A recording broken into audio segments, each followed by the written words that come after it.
In today's video, I'm going to teach you how to record a credit card refund in QBO, QuickBooks Online tutorial. If you've received a refund back to your business credit card and you want your QuickBooks Online records to stay accurate, this is a very simple process once you know where to enter it.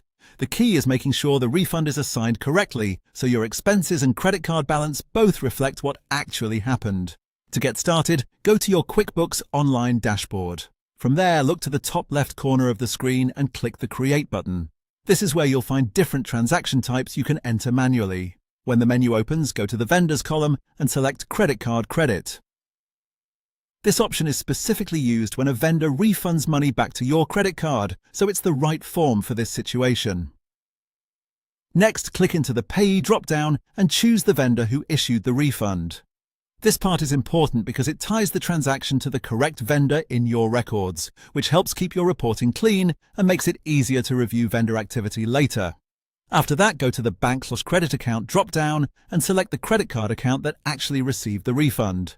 Be careful here and make sure you choose the correct card, especially if your business uses more than one credit card account in QuickBooks.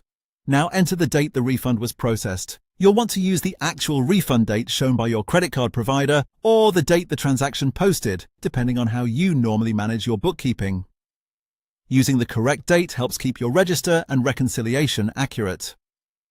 In the Category Details section, choose the exact same expense account that you used for the original purchase. This is one of the most important parts of the whole process. By using the same expense category, QuickBooks offsets the original expense properly instead of creating confusion somewhere else in your books.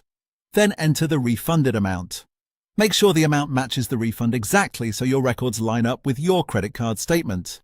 It's always a good idea to quickly double-check the vendor, account, date, category, and amount before saving, just to avoid small errors that can cause issues later during reconciliation. Once everything looks correct, click Save and Close. And that's it. You've successfully recorded a credit card refund in QuickBooks Online. This quick step helps ensure your expenses are reduced properly and your credit card account stays accurate.